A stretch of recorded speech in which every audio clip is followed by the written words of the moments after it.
Commander-in-Chief is not the only title our president must fulfill in his association with the U.S. military. Presidents must also be counselors-in-chief, soothing the families of fallen service members.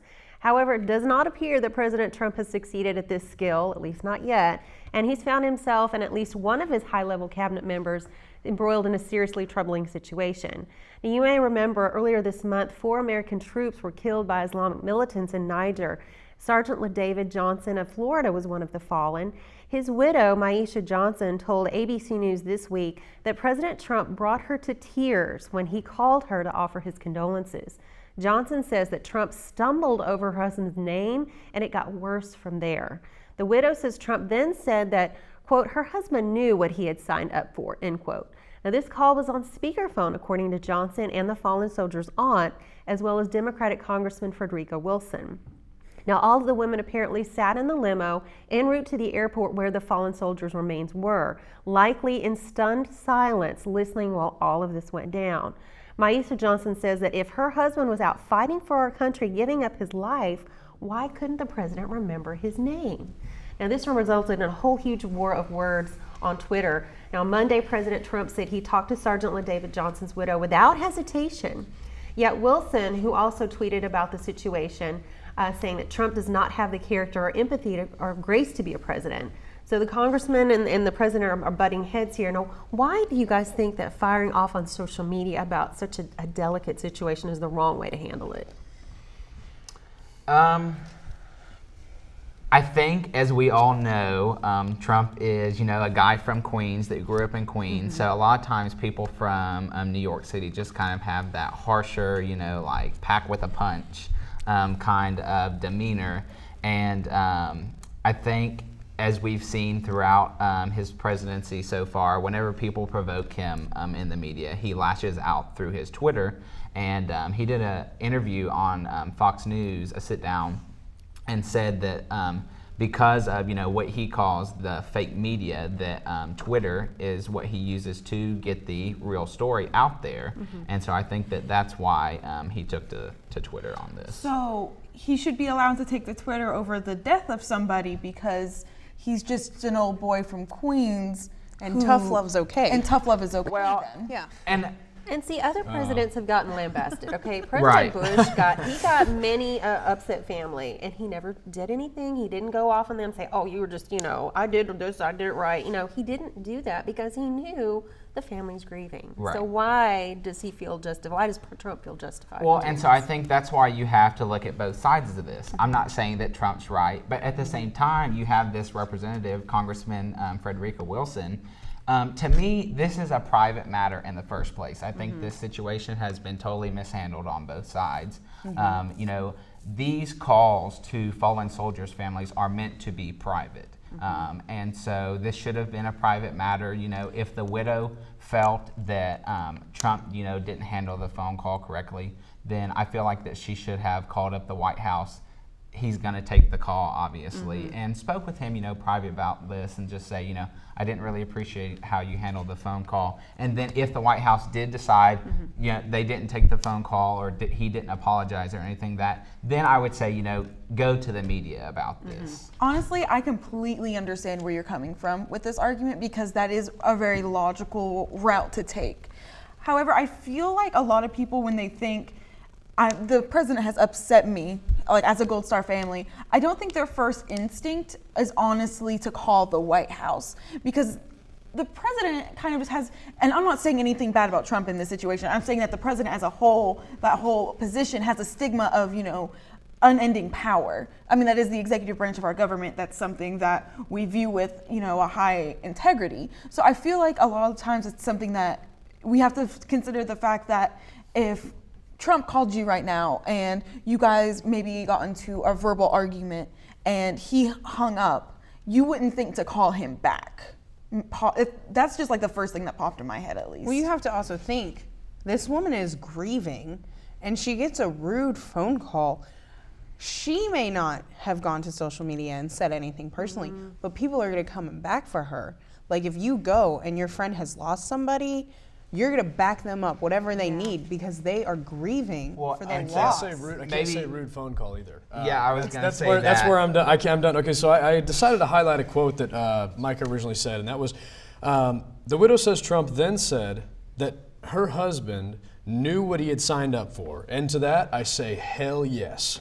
Because every person in the special operations that I'm friends with, every person in the military, they tell me one of the greatest ways for me to go out would for me to die for my country. And I know that people see that as disrespectful to say to a widow, but how I pictured him saying that is he knew exactly like what he had in mind in coming to the military, and that was to fight for us. Now, this given situation, where it was, what happened, this isn't exactly the way people picture it. It's not like the picture perfect valor, like way to go out, you know what I'm saying? But the way that he says that, I don't think he means that in any rude way at all. I think that he means that is something to take pride for. That is something that we as a whole country take pride in, is that we have people volunteer to actually risk their lives and put it on the line for us to have the freedoms that we have.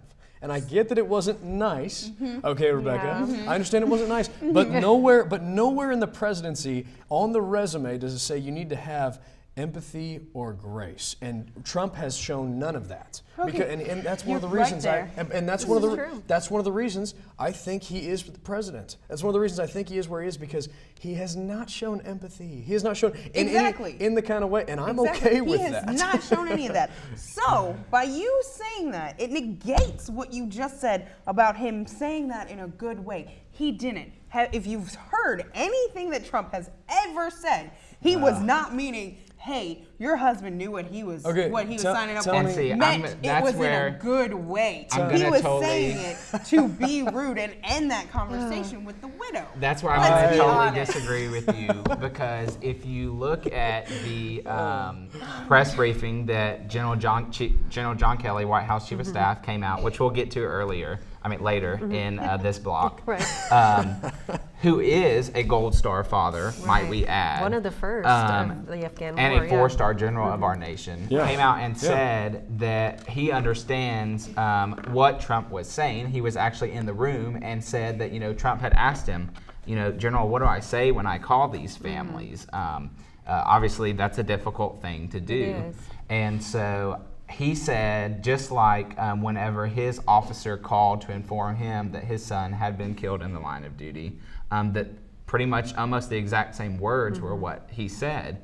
I can see where it might have gotten taken out of context. For sure. And so I think that has to do with the tone of voice, that you use and things like that. But you could have Exactly. used another phrase like, he died serving his country. But he- kind and of he may have. thankful for And that he situation. may I have mean, it's a said that. quote. That's what he said. He may have said that, but in that sense, that doesn't necessarily mean. But I mean, our that president's he's- not. That's graceful what or empathetic, remember? Representative You are Wilson is correct. quoting. There is no transcript of this phone call. Obviously. Yeah. So the only people that know what happened on the phone call were the people in the Oval Office with the president and the people in the car.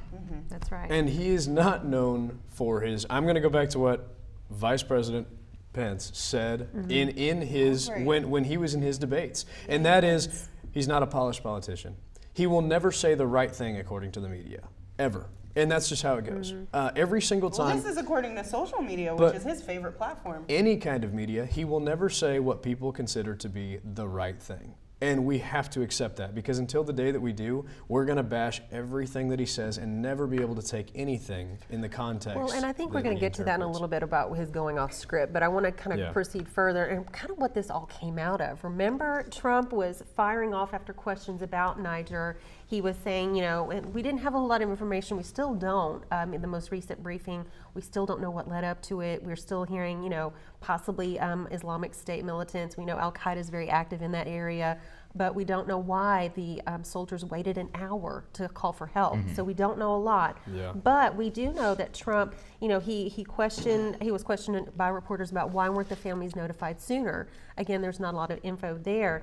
But then he claimed he had done a better job at contacting families of the war dead than either Obama or any other previous administrations. But the facts show about this that no, he has not statistically. So why does he seem to consistently make outrageous claims about his predecessors, particularly dealing with the military? What do you guys think? I think My opinion on this is that he makes these claims because he gets nervous. Because people ask him these questions, and I know you're saying that he doesn't show empathy, and that he's not graceful, but I honestly don't feel that our president is a sociopath, so I feel like he has some emotions here. And For sure. when I may have taken it a little out of context in that I would say that he's able to at times, but he is not always seen as the most genuine. Right. But what I'm trying to get at is, I think a lot of times when people say those things to him or ask him those questions, he immediately feels like he needs to be defensive. And so he goes on the immediate defense I and don't says, know if he's defensive. It seems to me he might be more of a braggart. He just likes to look like the biggest guy in the room. Maybe you I know? I think part Well, of the thing is- I think part of the issue is sorry, I'll let you go. No, after you go me. ahead. I think part of the issue is that unprecedentedly, a lot of past presidents have come out publicly and by name gone after Trump, which has not really been a thing in the past. You know, once presidents leave office, they kind of do their thing, get their presidential library bill, and start continue working on issues that they tried to work on throughout their presidency. And so I think that is probably a reason why he's lashed out at George Bush and Obama, just because they've done the same thing to him. Yeah, they've been very pointed in their remarks, definitely. And Well, if I you mean, were on I the think he's news also- near as often as he were, I may be the slightest bit defensive in people saying things about But me. Jimmy. he's like bragging, and then statistically, he's lying. You are correct. I will give you Statistically, that. yeah, I will because, I give you mean, think that. about He's putting on a show out there. Yeah, it's There's a no to doubt. make himself There's look no doubt. better, because when the statistics come out, he's just going to get on Twitter and be like, fake news. Yeah, and at the end of the day, you're absolutely right in that. And I do believe that he has said a lot that is completely untrue. Outlandish. Lies. What politician And- hasn't? and exactly, but him, Please tell me. and even him in a more dramatic sense. But when it comes down to it, he is very good at preaching it, describing his preaching, and then preaching it again. And he will do it to you until you believe it. And then eventually, people start to believe it. It is a known fact that if you say something enough, no matter how much of a lie it is, people will start to latch on and believe it. And when he's telling you that he's the best over and over and over again, But he's not. but he's gained a crowd. But he's not. Well, he's literally Let's written. not he's talk about literally- Trump supporters He's right literally written a check his butt couldn't get. Well, he did. You know, they had a soldier's family. He promised them $25,000. Yes. And then was like, And that they never happened. called him on it. Until they called him on it. But And it was if like, you, oh, if you look at the know. history, Obama did the exact same thing. True, but Not again- saying it's okay, but I'm just Yeah. saying. But does Obama not didn't say just it's stand there and okay. said, "Oh, I called every family. I called Right. them all." You know. So, Yeah. I will agree with so that. there's For that sure. too. He's a big talker. Yeah, now let's move on because we had talked about General Kelly and all the work that he went through to try to prep Trump for these calls. And he counseled him, and he said, and he did mention his casualty officer, how he was very, adamant about how you need to make sure that you're obviously sensitive, but also explain to them that this is what they sign up for. However, I thought it was a good counterpoint that another Gold Star mom, Christina Ayube, talked to BBC News, and she said, we know that. We know that when they sign up for that, when they enlist, we know that they're going to be going into a dangerous situation. So how dare he come and tell us something we know? We want to just hear from him. We're sorry. We really appreciate his service or her service. Exactly. So again, it's like he got some help with trying to script his phone calls, but it just went wholly awry. So again, why does he insist? Why does Trump insist going off script when it always seems to land him in hot water? I think that kind of just comes with like what Christian was talking about earlier, being a polished politician. He's kind of new to the politics game and new to being president, new to being in the White House. So I think that that's honestly part of why he does go off script. Not saying it is always the best idea, but I think that kind of helps explain it. Well, I think as his celebrity status, he's used to showboating, which is why he says he's the best at everything, and which is why he probably felt that going off the script of saying, "I'm sorry, thank you for your service," seemed like a better idea to be like, well, kind of signed up for it.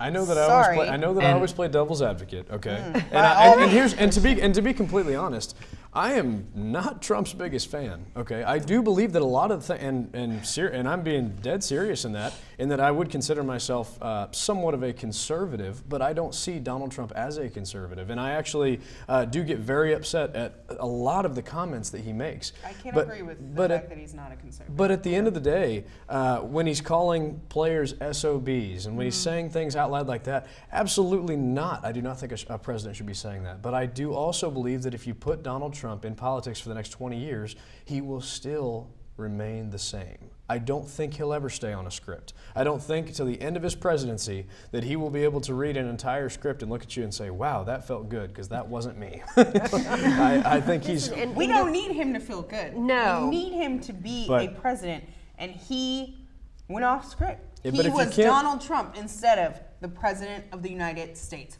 She needed the president to say, I'm sorry. And instead, she got Donald Trump saying, oh, well.